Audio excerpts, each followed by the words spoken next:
Welcome to another edition of Teach the Geek interviews. My name is Neil Thompson. I am the founder of Teach the Geek. It's an online platform for science and engineering professionals. The first offering of the platform is a public speaking course called Teach the Geek to Speak. To learn more about it, you can go to teachthegeek.com. Again, that's teachthegeek.com. Today, my guest is Dr. Justin Goldston. He is a professor of supply chain management. He's also organized TED conferences and spoken at them. He's also the author of the book Critical Success Factors in Enterprise Resource Planning Implementation in U.S. Manufacturing. Quite the mouthful. I'm curious to learn more about his path to professorship, his interest in TED, and his book. Welcome to Teach the Geek interviews, Dr. Goldston. Thanks, Neil. Thanks for having me. So I didn't even know this was a major that you could do, but you got your bachelor's in supply chain management. Where did Yeah. that interest come from? So my story is kind of a different one in that I was actually a computer science major, and I went to North Carolina A&T on the baseball scholarship, and because we had mandatory computer labs on Wednesdays, we also traveled for baseball on Wednesdays. So I went to the department chair and said, I traveled during these mandatory computer labs, and he said, well, you have to choose baseball or you have to choose computer science. And because baseball was paying my way to North Carolina A&T, I I left the computer science program. But one of my teammates said that as a broke college student, one of my teammates said that we can get scholarship money on top of our baseball scholarship if we go in this new supply chain program in the School of Business. So I said, more money, let's go. So I actually enrolled, and once I was going into the course, into the primary courses, um, my father was a plant manager, and I said, I get this stuff. This stuff is easy. So from there the rest was history, and then I went on to get my master's in supply chain management and work with a number of organizations within the distribution, supply chain, and manufacturing industry. Wow.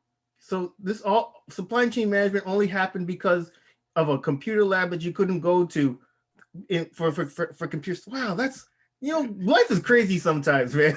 Life is crazy sometimes. That is for sure. And my doctoral degree is kind of a similar story in that I was guest lecturing at Penn State and at Rutgers, and I would ask students, what are you going to do with this degree? Penn State, a lot of answers. Rutgers, a lot of answers. But it wasn't until I went to Morgan State, which was HBCU, just like North Carolina A&T. These students were in a graduate program 2 weeks away from graduating. Asked them the same question, not a single answer. So from that point on, I said that I have to make a difference. I have to make a change. I feel that these students at this HBCU are underrepresented. No offense to anyone listening, from that institution, but I think that one thing that I found is that when students see themselves in the front of the room, they become more empowered, and they believe that it's possible. I just had another individual. She actually did her undergrad at Penn State. Penn State has, I think, they have thousands of professors. I get on the phone with her. She said, "You're the first black professor I see at Penn State." She was here for 4 years. To me, that's a problem, and I'm in higher education trying to fix that problem. But I mean, it's not just gonna take me. It's gonna take everyone. So Wow. You know what? Now I think about it, I never had a black professor at all. So I had a really, TA. I had a TA. That's it. really, Yeah, just one TA. I mean, then I say I went to North Carolina A&T. North Carolina A&T had quite a few so I was at North Carolina A&T from 2002 to 2006. We had quite a few. Wow. You know, when you mentioned that at the schools that you've taught at, and the students knowing what they wanted to do when they graduated, and at Morgan State they didn't. Do you think that discrepancy might have to do with these other students, I guess, having more experience with the college experience, just because maybe their parents went or their grandparents went, as opposed to where at Morgan State maybe they're first time college graduates and they're kind of trying to figure things out as they go? I think you have something there. I've never looked at it that way, because yes, you get, and that's another thing. That's another reason why I think the higher education system is broken, where we don't have mentors. We have teachers. We just like you have teachers in high school, you have teachers in higher education. A professor should be a mentor. A professor should guide, the students don't have to wait for an advisor to get guidance on how to apply for classes or what to expect in the business world. You have signed up to serve as a professor at a university, so you should be able to guide those students into a path based on, because you know those students probably better than anyone. You spend what, 4 months with them, so you know the students better than anyone. So you should be able to assist them and guide them in a path. And it goes outside of the theory in a book. So, and that's my teaching style. And I've had a lot of students to say, I've never had anybody teach like you. I say that's why I stay close to the industry. The leaders of the organizations that you want to work for, they're telling me what they look for when they hire people. The knowledge in supply chain, the knowledge in business is a dime a dozen. The differentiator is are the how you communicate that knowledge to your peers. And that's almost all I talk about in my classes. Yes, I talk about we talk about what's in the chapter for 3/4 of the class, but that last bit of class, we're collaborating. And the students know that they better come prepared because they know I'm going to call on them, every single one of Wow. them. Yeah, you know what? Yeah, you're certainly. I think you're. I don't think the majority of professors really take that tact, especially if they're teaching at one of those big research focused universities. They're there for their research, and they're not. The teaching is kind of the Yeah. thing that they have to do as part of their job. It's not Yes. it's not something that they really look forward to. It's bringing in research dollars to their labs and innovating different. I mean, in engineering, especially innovating new things, getting patents, that type of thing. So Yeah. I kudos to professors like you that actually care about the students. Yeah. Yeah, I mean, and again, that's one thing. That's one thing I'm trying to teach in with, because I would say, well, one amazing thing about Penn State is, we collaborate. All the professors collaborate at least every other month to say, what's going well, what's not going. Especially now. I mean, now we're since last semester, spring semester and fall semester, we're collaborating every month. To see what's going on in this COVID era. Things that are going well, things that are going not so well. I think that the thing that we've had success in is having students go into LinkedIn Learning. So I make students go into LinkedIn Learning. I create assignments to make them go into LinkedIn Learning, and not only are they getting that real life experience, within those courses, but now I'm forcing them to create their LinkedIn profiles. So to start building up that personal brand, right, and starting to say, okay, what industry do you want to work in? Who are the leaders in that industry? Who are the thought leaders in that industry? Follow them and see what they're doing. Wow. Yeah. And now they get insight into that industry. Wow. Yeah, I never got had a professor do that. Well, LinkedIn didn't exist when I was in Right. school, but I'm sure even if it Me either. did, no professor didn't give a damn about it. Telling me to put together a LinkedIn profile. So again, I commend you for taking that interest in your students and really being, I guess, invested in their success after they graduate. Because you're right. I mean, especially if you got a graduate degree, that means you stayed in school longer than you really had to. So that's there's an opportunity cost there. Yeah. That means you're not out there making money at a job. So if you're Yeah. going to stay in school longer, you have even more reason to. You have to. What's the word? How do I want to say this? You really should be more intentional about why you even got that degree and what Absolutely. you want to do with it. That's what I tell students, and especially doctoral students. I advise. I say why. I say why. Why are you? First off, I say, okay, is your university funding it? Okay, so now you're married to that institution.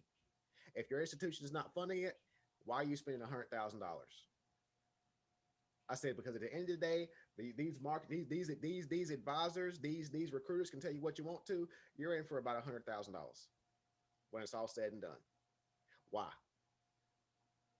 And then if they can't tell me, I said, maybe this is not, maybe that's not for you. I said, you just getting a PhD is not going to, yes, it's going to change your life. Yes, you're going to impact individuals. But if it doesn't make financial sense, now you're spending the rest of your life in debt trying to pay off this PhD. And It's I funny, and man. and It's and when funny. people, hey, I tell it like it is. I'm very transparent. Yeah. And when people ask me, was it worth it for you? I say absolutely, because I got my ROI in about 4 months. I said Okay. because I hustled. And say, yes, you have to hustle. Yeah. When I got in higher education is worse than the industry. and that was a surprise to me. Wow. So was that always your plan, Dr. Goldston, to go into academia once you got a PhD? When I got my PhD, like I said, Morgan State began that path, and I was going to still be in management consulting, and then just adjunct on the side, right? Just because I like to teach. But the more students I was impacting as I was adjuncting in my PhD, I said that I think this is my calling, right? This is what I want to do when I grow up. So it took me 32 years to figure out what I wanted to do when I grow up. So, but I mean, this is it, and I'm loving every minute of it. And like I said, I mean, you're impacting lives every day. I'm working with researchers. I read their books in undergrad. I'm working with people in the industry that in LinkedIn at the bottom it say, "Oh, you have interest in this person." I'm speaking with those people and collaborating with them in their organizations. So whenever people say, okay, what opportunities does a PhD, yes you might, yes you're I'll tell you, you're going to make more money in the industry, but you're going to be impacting more lives. You're going to reach more goals. I'm only a year within academia, and I have done so many things that I have not even imagined that I could do. You know, whenever one person asks me, you got those stretch goals, Hmm. and someone's asked me, you've done all these TED talks, you're speaking at all these conferences, what's the end game? I say, I want to be a top supply chain professional in the world. That was probably 8 months ago. Fast forward, Thinkers 360 just identified me as a top sustainability thought leader in the world, the top corporate social responsibility thought leader in the world. I think I'm third in supply chain, so I'm getting there, right? I didn't even think that could happen, but Wow. you just have to put the work in. And I would say that 1,000% I'm blessed, and I do not, and I was also say I don't give up any opportunities. I don't turn down any opportunities because I want to get that experience, because with every opportunity I learn something new, right? Hmm. Now, is that going to be sustainable? No, it's not. But there's going to be a point where, okay, now I can spend more time with my family. Now I can go wherever I want to go. But right now I am serving, and in this current time, I mean, I'm sitting at home, I'm not doing anything, so why not? So Yeah. that's another reason. Why Sure. not? Yeah, absolutely. I don't know if this applies to the school that you teach out of, but I know at least in science and engineering, when you're a professor, at least tenure track, it's really about publishing, publishing publications. That's what you're kind of measured for in terms of just moving up and getting tenure. Is that the same in the school that you're in? And if so, these other aspects of working in the school that you're a part of, and doing all these work with the students, does that, I don't want to say interfere, but I can't think of a better word right now, does that interfere with your aspirations of moving up within the department? So we have two tracks. We have a teaching track and a research track. And funny story. So whenever I graduated, whenever I got my master's from in supply chain from Penn State, I asked the department chair, I'm thinking about doing the PhD, and he knew my background. He's like, you have too much practical experience to do a PhD here. He said, we're research focused.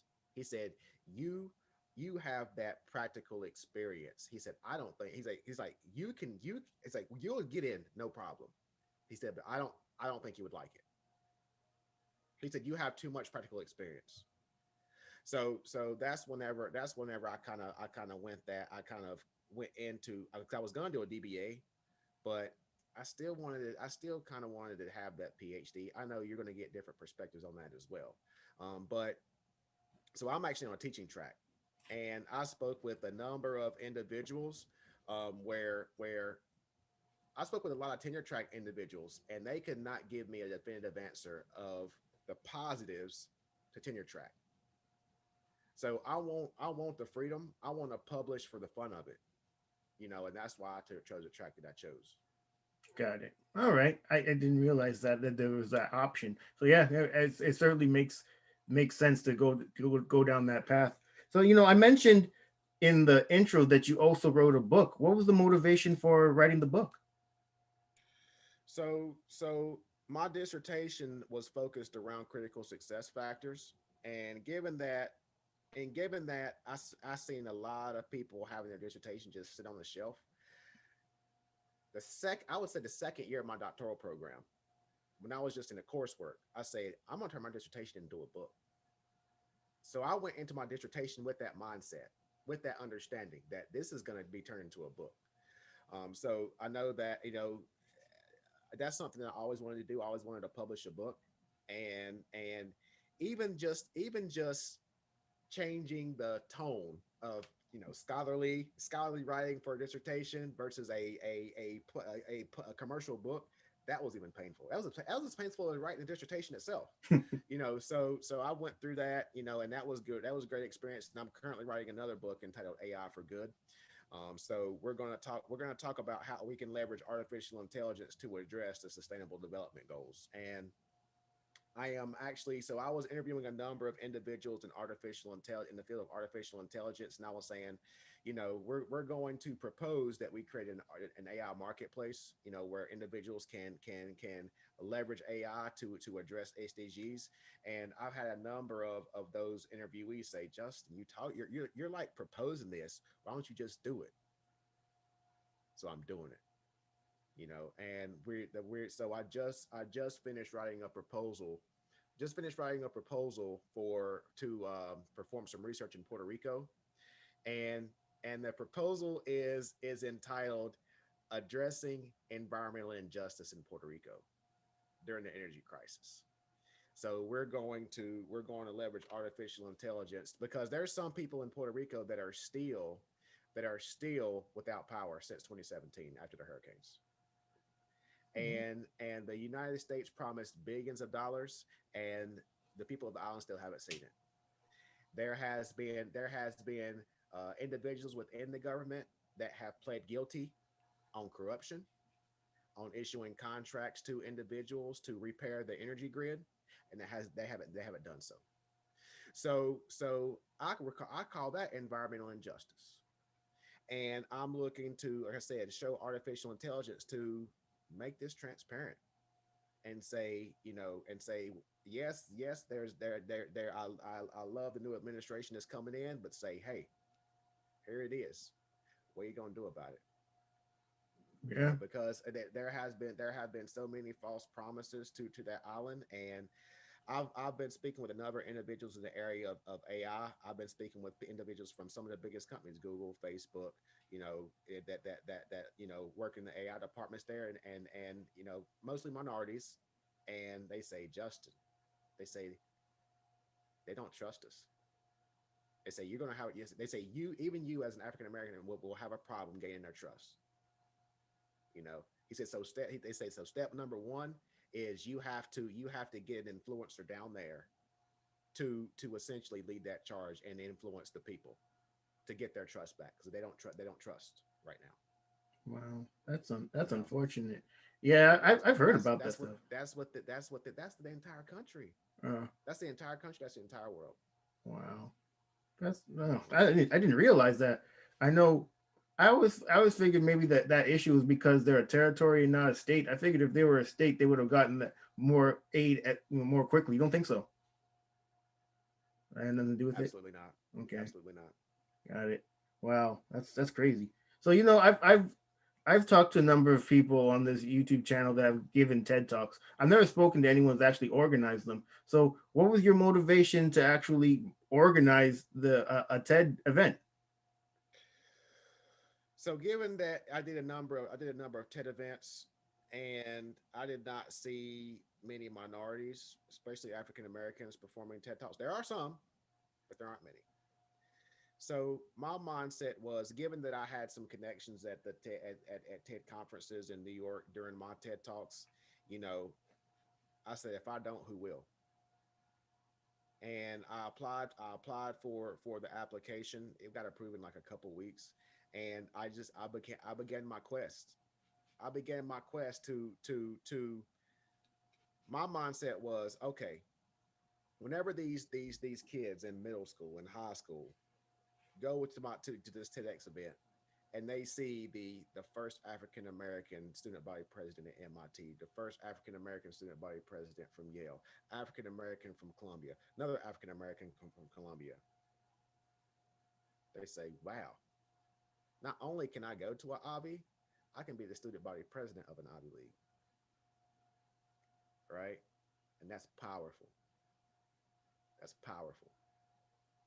And I would say that when I look back whenever I was growing up, if somebody said Harvard, if somebody said Harvard, I say they got a basketball team.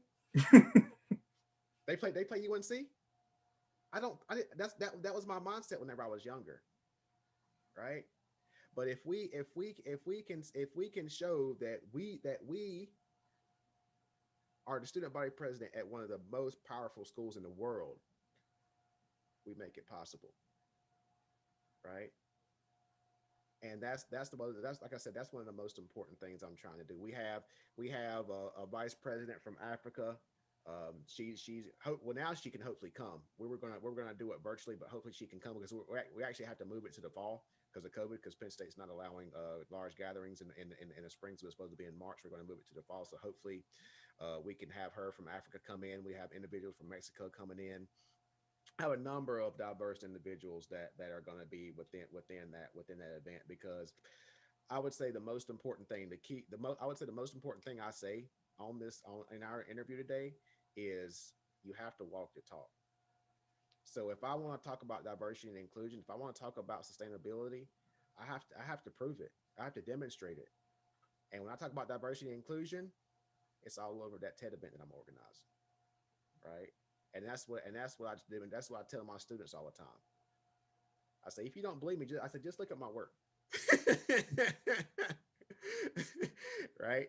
You can't BS that one. Yeah, Just look at the work. no question. So You know what? I appreciate people like you, Dr. Goldston, who are about the work as opposed to telling other people to do the work. Because you got a lot of people out there like that. So again, I commend you for all that you're doing. When it comes to speaking, is that something you've always been good at, or did you have to get better at it? And if you had to get better at it, what'd you do to get better at it? I was horrible. I was horrible. I would say, I used to do webinars for an organization before these TED Talks. And like now that I look back on them after those events, I was like, man, those things were terrible. So I really had no choice but to get good in speaking engagements, because I'm not going to have a horrible TEDx presentation that's going to be potentially available to millions of people, right? So I just had to practice, practice, practice, practice, practice. And the way that those TEDx events are structured, like you have like 3 or 4 months to prepare for them, and you're issued a TED coach, and you're working with that coach throughout the entire process, and you're continually practicing. I delivered TED. I did five TEDx events in 2019. I would say one of the best. I would say one of the best coaches that I had was the students from our Rochester Institute of Technology, because they drilled me. Right? Like they were tougher on me than some of the adults that have been doing this for 10 years, right? But I mean, but that maybe fortunately that was my first event, so that kind of made me better, and I kind of perfected as I went along. But another thing I would say from my lessons learned would be to you can never prepare enough. So I did one event. I'm not going to say which one it was because I don't want you looking at it. But but it was my third event, and I didn't practice that much because I already did two before that. I got it, but there was one guy in the audience that he just completely threw me off. He was like in his 60s or so, and I was talking about blockchain, and he was like a deer in the headlights. Like he wasn't blinking, and he just threw me off the entire presentation. And that's one thing that one of my coaches told me, like, never look at the audience, look it over their head, and those little speaking tips and things like that. But like he was just staring, so I couldn't help but look at him. I stopped scanning the room and everything. Oh wow. And he threw me off. But so I had that event that was absolutely terrible, and then I had to drive to the air. I had to drive 2.5 hours to an airport, and then go to another TEDx event the next day. This event was 8 o'clock at night, so I had a 6 o'clock flight in the morning to go to an event in the Northeast that started like 2 o'clock or something. So any delay in my flight, I wouldn't make it. I wasn't making it. Wow. So I made it as soon as I walked into the venue. They were announcing the first speaker. You know, so yeah, I made it by a good probably about an hour. But see, but the thing is, that one was phenomenal. That was the best one. Yeah, I was sometimes you just rise to the occasion. Sometimes I don't know. it was crazy. It was crazy. But another thing is, speaking is all about the audience, because that audience gave me the energy, right? As compared to the other audience, where again, the individual that had a deer in the headlights completely threw me off. So Yeah, yeah, no question. Yeah, yeah. I try not to do that too. That actually throws me off too when looking in people's eyes. So I don't. Yeah, just like your coach said, look over the don't look at their eyes, look at their eyebrows, look over their head. Just don't look directly at people because you can get thrown off for sure. I really like your point about the presentation being about the audience. You're absolutely right about that too. When it comes to speaking, do you ever get nervous beforehand? And if you do, how do you deal with your nerves? I would say, sorry about the background noise, but I would say that the biggest thing is I listen to music. I listen to all kinds of music. Um, I say that I would practice up until the point that I walk onto the stage. I rehearse. I keep reviewing my presentation up until the point that I walk onto the stage, and I would say every single speech to those TED events, I changed my opening. I changed my opening every single time, right? So that's kind of like one little weird thing I do. It kind of calms me down because I don't even know what I'm going to say when I walk out there. So that's one thing that I do. May not be for everyone, but that's what I do. Wow, that's crazy. You know what? This has been really interesting learning about your journey and your tips on public speaking, Dr. Goldston. I really appreciate you being here. How can people get in touch with you? I would say the easiest way to reach out to me. I have some construction going on. Oh, The biggest way to reach out to me is going to be on LinkedIn. Also, you can reach out to me at jlg566 at psu.edu. excellent. Well, everybody, that marks the end of another edition of Teach the Geek interviews. My name is Neil Thompson, founder of Teach the Geek. It's an online platform for science and engineering professionals. The first offering of the platform is Teach the Geek to Speak. It's a public speaking course. You can learn more about it at teachthegeek.com. Again, that's teachthegeek.com. I also have an excuse assessment tool. It can help you in prioritizing solutions to those excuses that you have. You can learn about that at download.teachthegeek.com. Until next time, take care and stay safe. Thanks, Dr. Golston. Thank you.